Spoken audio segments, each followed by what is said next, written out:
Halo teman-teman, selamat datang di Flip Film Studio dalam segmen Yaping Flip Film. Tempat kita bahas anime, tokusatsu, dan series di Jepangan. Nah, pada segmen Yaping kali ini, kita akan membahas movie dari franchise Ultraman yang berjudul Ultraman Saga. Sekelas info, Ultraman Saga adalah salah satu dari God Ultra yang diantaranya Ultraman King, Ultraman Legend, dan Ultraman Noah. Merupakan gabungan dari 3 Ultraman, yaitu Ultraman Cosmos, Ultraman Dyna, dan Ultraman Zero. Jujur aku sangat antusias banget dengan movie ini karena aku merupakan fans Ultraman Cosmos yang bagiku cukup unik pada zamannya. Karena serial Ultraman pada umumnya, Ultraman sering kali digambarkan sebagai pahlawan dan Kaiju sebagai villain. Tapi dalam serial Ultraman Cosmos tidak demikian. Beberapa Kaiju bisa bersahabat dan hidup berdampingan dengan manusia. Dan Ultraman Cosmos lah seorang prajurit yang menjembatani keharmonisan di antara keduanya dengan cara menjinakkan Kaiju yang dapat dijinakkan. Aku juga suka banget dengan Ultraman Zero. Ultraman yang tidak memiliki series seperti Ultraman pada umumnya, tapi memiliki karakter yang kuat. Agak bad boys, arogan, kadang susah diatur, tapi peduli dengan teman-temannya. Tipikal Ultraman kegemaran kaum hawa. Movie ini tentu saja diproduksi oleh Eyang Subur pada tahun 2012 di Jepang dan disutradarai oleh Hideki Oka. Peringatan, video ini mengandung spoiler, tapi bukan spoiler berat. Buat kalian yang alergi spoiler, bisa kalian skip dan kembali lagi setelah menonton. Oke, tanpa berlama-lama, ini dia Ultraman Saga.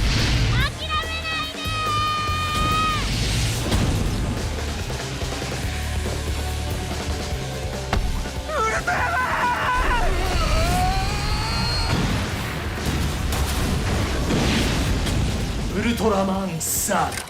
Oke, film ini sebenarnya seperti kayak sequel Ultraman Dyna dan Zero pada film Revenge of Belial. Ingat kan Zero yang mendapat kekuatan dari Ultraman Noah? Dan ending Dyna di mana Shin Asuka hilang masuk wormhole. Nah, di sini bumi lagi kacau balau. Alien bat atau alien jahat yang mirip kelelawar menyerang bumi dan menculik hampir semua manusia untuk menjadi sumber makanan bagi Hyper Zeton atau Zeton Hikmagu, Firaun pada movie ini. Dan cuma tersisa beberapa orang yang berkumpul kemudian menjadi tim petani yang bernama Tim U. Yang pemerannya merupakan anggota dari idol group AKB48. Tahu kan yang lagunya Aita Kata, yes.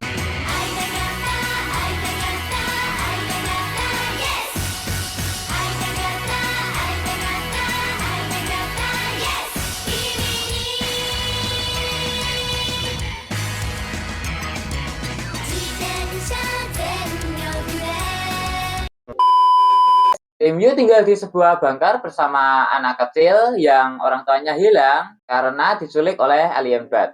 Kemudian datang Taiga yang berasal dari dunia Ultraman Dyna yang terbawa kapal ruang angkasa alien bat. Taiga adalah seorang pilot muda yang tidak percaya dengan Ultraman. Karena di masa lalu orang tua Taiga mati akibat peperangan Ultraman dan Kaiju. Taiga menjadi host Ultraman Zero yang datang ke bumi karena panggilan Dyna. Terus ada Asuka yang akhirnya kembali dihidupkan dan Musashi atau Cosmos yang mendapat panggilan dari Dyna juga untuk datang ke bumi. Kemudian Ultraman Zero, Dyna, dan Cosmos bersatu untuk menjadi Ultraman Saga untuk melawan Hyper Zeton yang super overpower.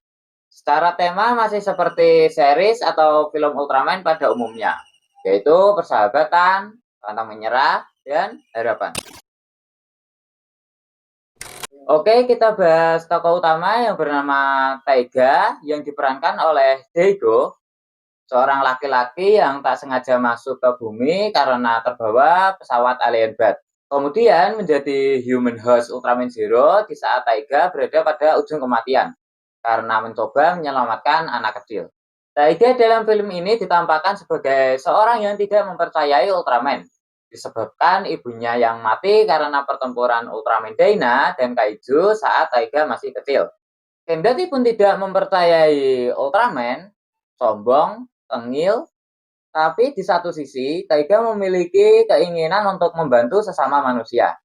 Sebenarnya, menurutku pengkarakteran Taiga itu cukup bagus ya. Tapi maaf sebelumnya, transisi dari Taiga yang sebelumnya tidak mempercayai Ultraman, kemudian menerima Zero sebagai rekan, bagiku terasa kayak jomplang dan kasar. Untuk aku yang masih kecil sih masih oke ya. Tapi ketika aku coba nonton ulang, ternyata terasa jomplang banget. Apalagi acting dari Daigo yang saya mohon maaf, flat parah. Untuk scene komedinya cukup oke, tapi ketika pada scene sedih malah kerasa actingnya kayak scene komedi.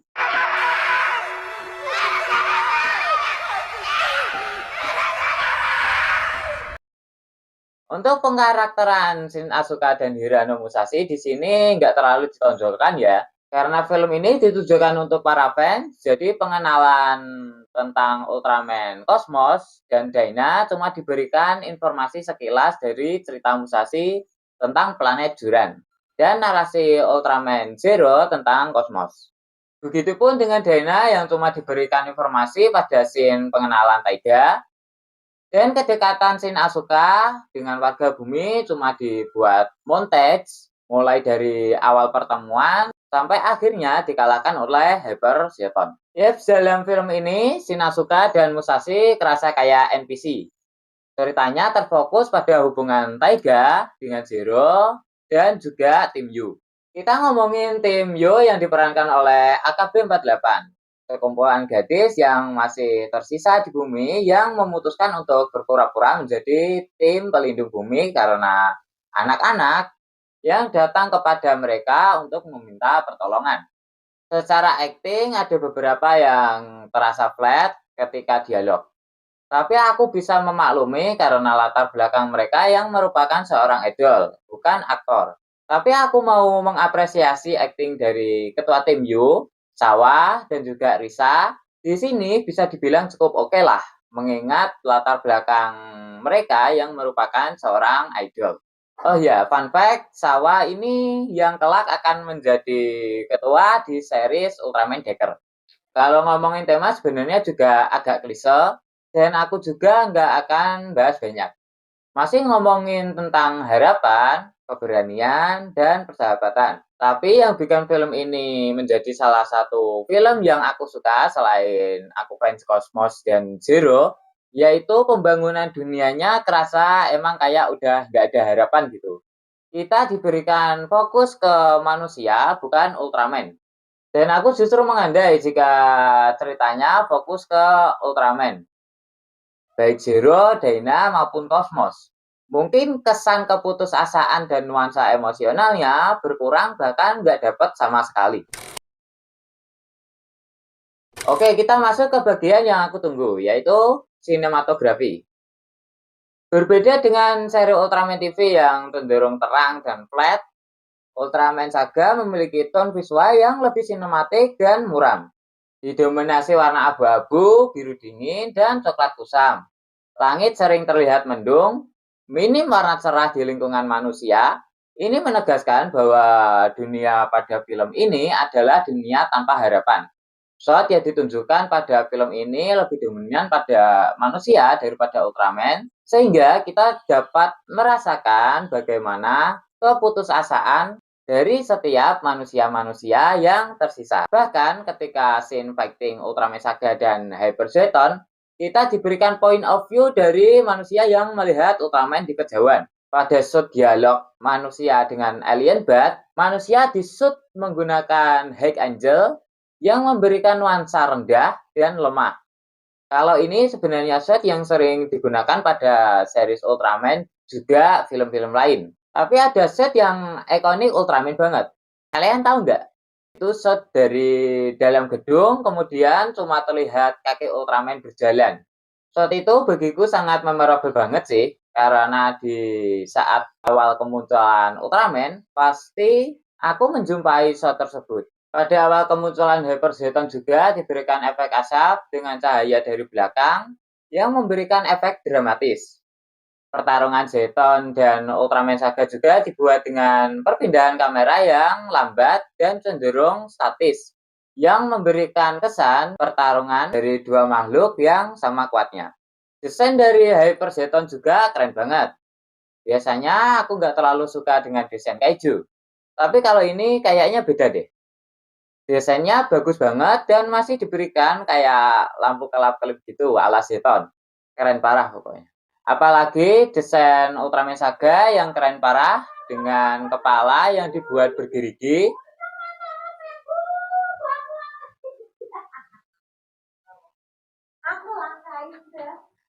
Apalagi desain Ultraman Saga yang keren parah dengan kepala yang dibuat bergerigi, kemudian color timer warna putih kebiru-biruan dan berkedip selayaknya detak jantung. Ditambah efek-efek retakan cahaya yang bagiku keren banget dan beda dari Ultraman kebanyakan.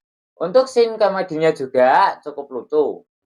Ultraman Zero yang arogan dan overconfident ditambah dengan Taiga yang tidak percaya dengan Zero, bagiku cukup lucu. Momen komedi favoritku ketika Ultraman Zero berubah menjadi Ultraman kecil karena Taiga tidak mau bertarung bersama Zero.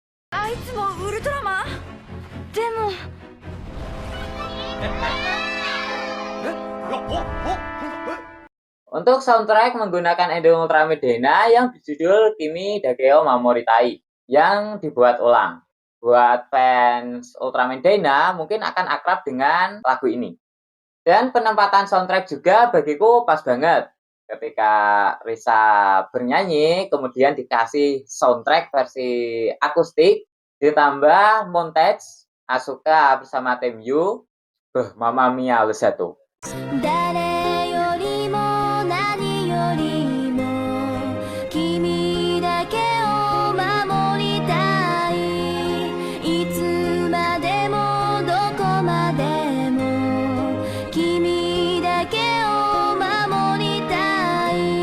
Terus ketika momen kebangkitan Ultraman Dyna dan lagi-lagi memakai lagu yang sama, cuma dibuat dengan versi rock.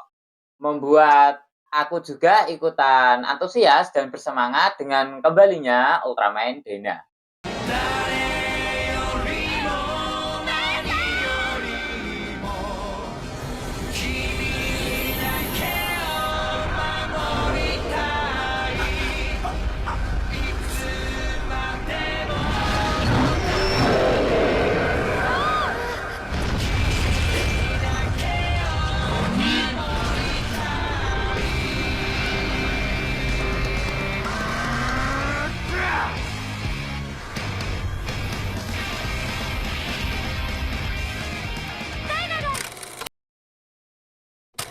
Seperti yang aku singgung sebelumnya, pengkarakteran Taiga terasa jomplang dan kasar.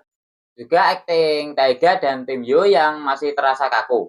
Tapi kekurangan tersebut bagiku masih dapat ditolerir. CGI pertarungan Ultraman Zero, Cosmos, dan Dyna melawan kepompong Hyper Zeton juga ada beberapa yang terasa kasar. 3 Ultraman tadi juga aku merasa kayak di nerf total sih. Kayak Cosmos yang sekali tampol langsung KO.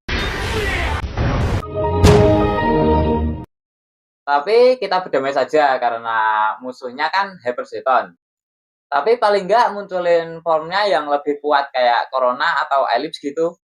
Si Dyna juga nggak ngeluarin form Strong ataupun Miracle. Tapi kendati pun ada kekurangan, ini tetap movie yang layak dinikmati untuk kalian para fans Ultraman. Baik Dyna, Zero, maupun Cosmos.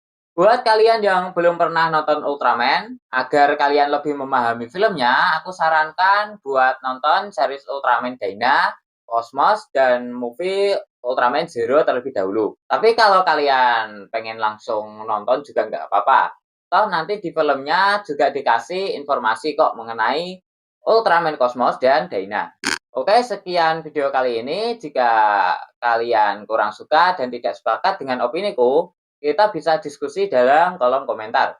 Jangan lupa like, komen, dan subscribe jika kalian suka, biar kalian gak diculik oleh alien bat buat dijadiin makanan jeton imago. Sekian, terima kasih.